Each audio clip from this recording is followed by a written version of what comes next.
Every watch fanatic or collector is different, of course, but there are certain habits that we all kind of have in common. Let's look at a list and see if you're guilty of any of these particular things as a watch fanatic.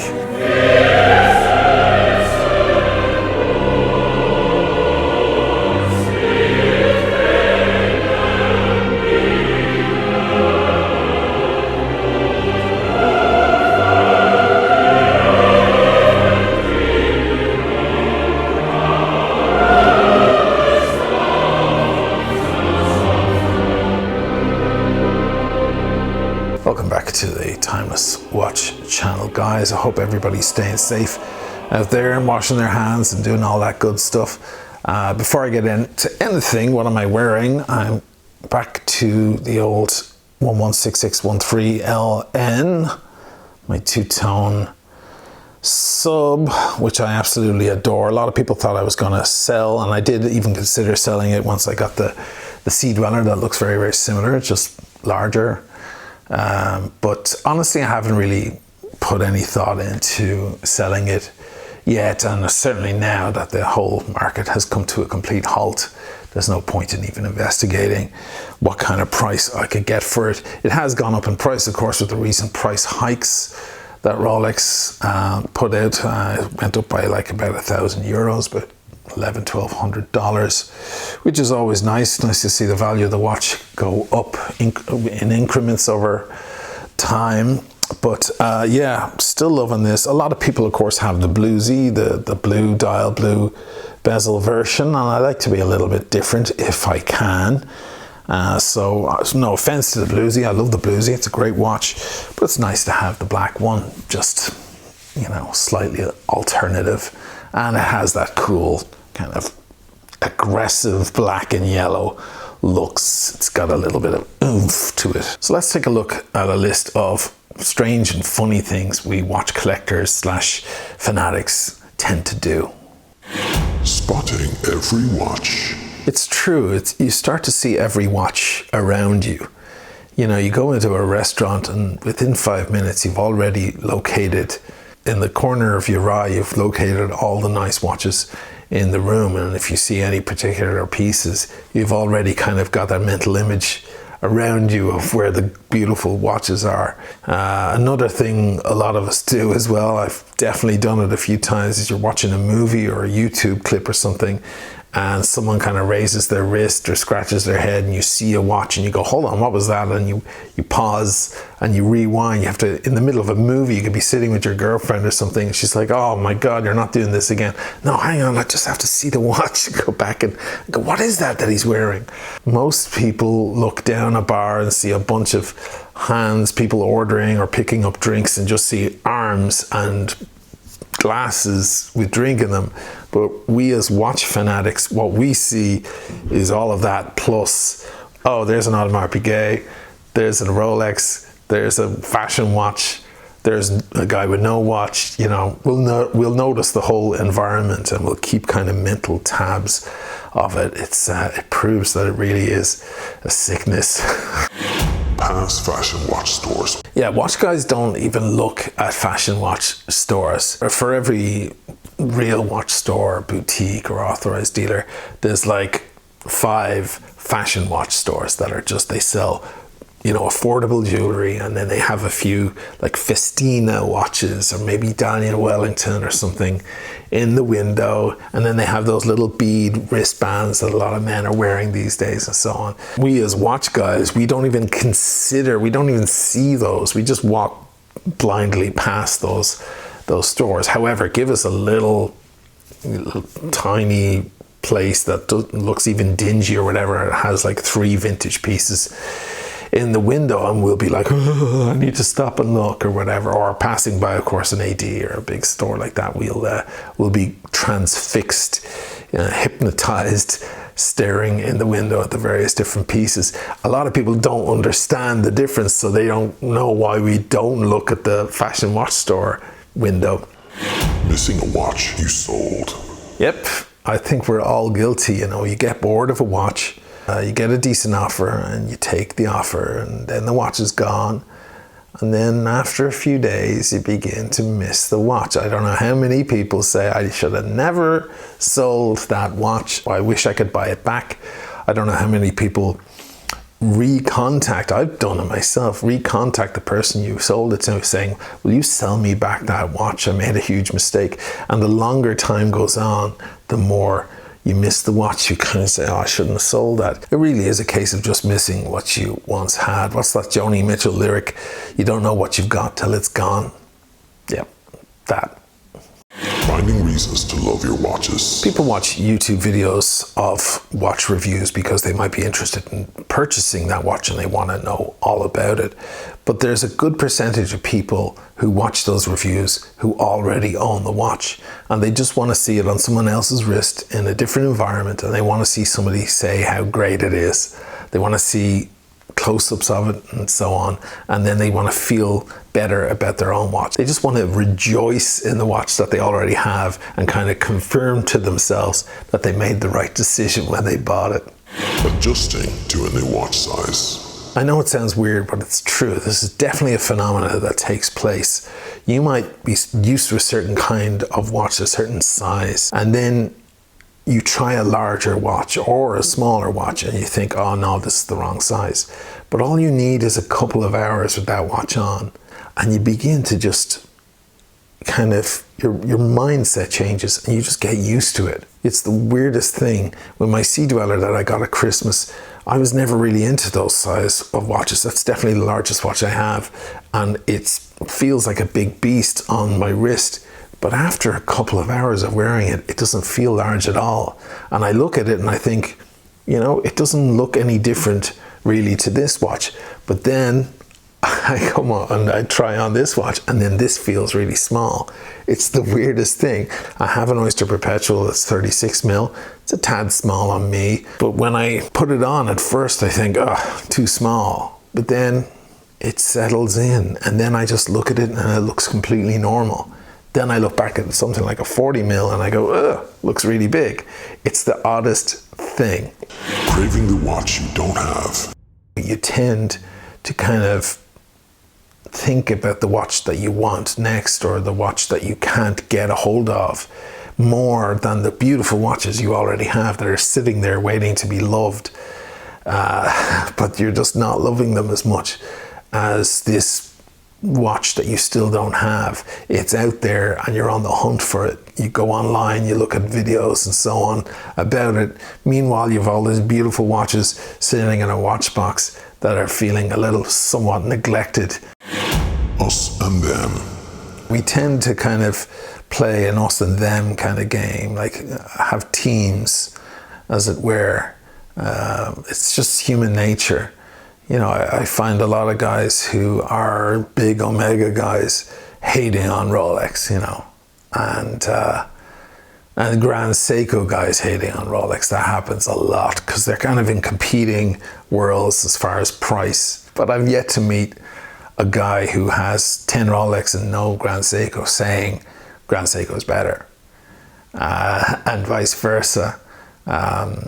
If you have 2 or 3 Grand Seiko and you don't have any Rolex, you're more likely to tell me all about it in the comments of the video and go on about how Grand Seiko is superior, which it may very well be. They're amazing watches. It's not surprising if you go to Boston to come across a guy saying the Red Sox are the best baseball team. Well, that's a shocker that you said that, right? Because you're from Boston, of course you're going to say that. It's when you find a guy from Boston who actually says, no, the Yankees are a better team, that you think, okay, well, he must be onto something now because it's not in his interest to say that. So he must have thought this one out. It's like if the Pope gets up in the morning and says, I believe in God, you go, well, yeah, you're doing your job again today then. Whereas if he says, you know what, actually I'm beginning to have doubts about the existence of God, you think, well, now he must be onto something because he's the Pope. You know, it's not in his interest to say something like that. So I've yet to meet a guy who has a stack of Omegas who praises Rolex, because people tend to want to stick to their own team. It's a funny thing that people do. Hate the watch you can't afford. Well, this is an extension of the previous point, the kind of tribalism that takes place where people who can't really reach certain brands or certain kind of watches, finding reasons to dislike the watch in order to feel better about not being able to afford them, assumably. I mean, I'm certainly guilty of the same thing. Yes, I have some nice watches, but you know, I look at those Richard Mille's and those Jacob & Co.'s and stuff.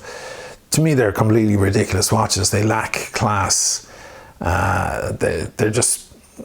They're crazy looking watches, and I certainly wouldn't spend that kind of money. However, if I did have that kind of money, if I had millions and millions in the bank, where I could walk into Jacob & Co. in New York City and start looking at watches for 200, 300, 400 grand, perhaps I would come around to it. Perhaps I'd be in a different mindset, because, you know, that version of me can afford to spend that kind of money. I tend to notice a lot of people scoffing at even my own collection, because their collection consists of, you know, sub $1,000 watches, which are still amazing watches. If you have a collection of like Hamiltons and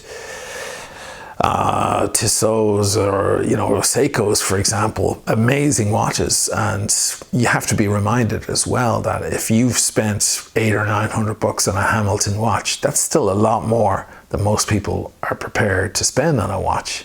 Most people are happy with a $100 watch or $50 watch.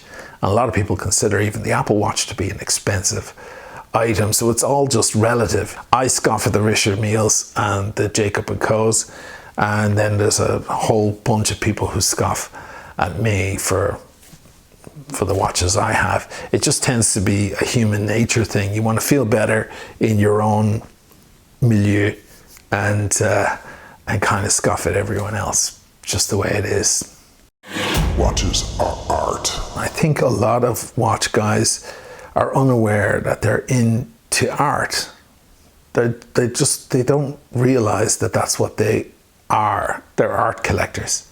If you spend 5 or 10,000 or 20,000 on a beautiful watch, and you show it to someone who doesn't care for watches, they'll probably think you're mad. Like, they might look at you and go, "Are you kidding me? You spend all that money? It's just a watch. It's very pretty, but it's just a watch." To which, of course, you would say, no, it's not just a watch. This has incredible history and amazing engineering, and you go through all these things about appreciating the finer details of the thing. Well, it's the same thing if you go into an art gallery and you see a piece of art, like a painting of a cat or something, and it's $1 million, and you say, "Well, that's crazy. It's just a picture of a cat. Why is it worth so much?" Whereas the curator will say, no, it's not just a picture of a cat. It has a big history and yada, yada. And they'll go into all the subtle detail and why it's special and why it's interesting. The same exact thing. I could hold up a bottle of $10 wine and a $1,000 wine next to each other, and you can say, well, it's got the same, they're both 750ml. I mean, they're both grape juice. Sure, one's maybe a little nicer tasting, but it's still just a bottle of wine. To which I will say, no, it's not just a bottle of wine. There's an incredible history to the viticulture and all of this detail and so on. It's the same exact thing as you would do with your watch. I think a lot of watch guys are not into art other than the watches. They're not into other sides of the artistic world. I think a lot of guys, the only artistic expression they have maybe is their watches. They're not into fine art. They're not interested in the finest rendition of a Mozart symphony, and they're not into all of that stuff. That doesn't stimulate them in any way, but the watches do. And therefore, they're not aware that what they're doing is they're collecting art. If you spend $10,000 on a watch, or even $1,000 on a watch, you are collecting art, my friend. You may not know it, but if you have a little watch collection, watch roll or watch box, and you know the history of each one, and you appreciate the beauty of other people's timepieces, you know about their history, you spot an Audemars Piguet at the bar and you go, "Oh wow, I know all about that watch." You are an art aficionado, my friend, whether you realize it or not. The currency game. So many people in the watch world shift their money around into items like that. For the most part, it's more about kind of just moving, transforming your capital into another kind of portable phone that you can kind of wear on your wrist. And I think it pushes a lot of guys over on the decision making with purchasing watches, that they have the 10,000, they really want the watch, but the thing that really makes them buy it is knowing that, you know what, if in a while I want the money back, I need that money again, I'll sell this watch. I'll be able to sell this watch for what I paid for it. So all I'm doing is, instead of leaving that money in the bank where the bank can make money off of it, I'm putting it on my wrist. That's all I'm doing. These are ways of kind of putting your money into different places and so on. It's very much a part of the watch game. In a lot of cases, sure, you're buying with your heart. You love the beautiful timepiece, but trust me, when you're into any kind of art collecting, which is definitely what this kind of game is, people who buy, $1 million Monets or Toulouse-Lautrec's or, Salvador Dali's or whatever, they're not just buying them because they like the picture. They're buying them and hanging them on their wall because they know that's an investment. Instead of putting that million into the bank, they put it on their wall. That's all they did. That's what art collecting is about as well. And then you get to love, your Toulouse-Lautrec on the wall. You kind of, you have guests over for dinner and you go, oh, look at my beautiful painting and so on. So you get to enjoy it, but also, it's money put aside that might actually go up. You never know. Then 5 years later, the piece is worth, 10 times what you paid for it. So it's really what a lot of people don't understand, that when you're in the watch game, it's not just about watches. It's not about timepieces only. To some people it is. They just want a nice watch, and that's okay. There's nothing wrong with that. But for a lot of us who are really into this kind of thing, the value, the currency is a huge part of the whole thing. Watches are currency. So there you have it, guys. 10 funny things we do as watch collectors / fanatics. If you guys can think of other ones, I'm sure I've missed like hundreds and hundreds. Write them down in the comments. That's not a disingenuous trying to get you guys to write comments, by the way. I'm genuinely interested in what you have to, what your input is. The last time I did it on Watch Collectors, you guys came in with a bunch of other types that I totally didn't think of, and it was really cool input, and that inspired me. I'm going to make another video, a part 2 to the Watch Collector video. So if I didn't think of certain things that we all kind of have in common as watch fanatics, write them down there, and I'll come back to these comments when I'm making my part 2 in a month or 2. Deal? All right, I hope you guys enjoyed that. Thanks again for watching the Timeless Watch channel. I will see you in the next one.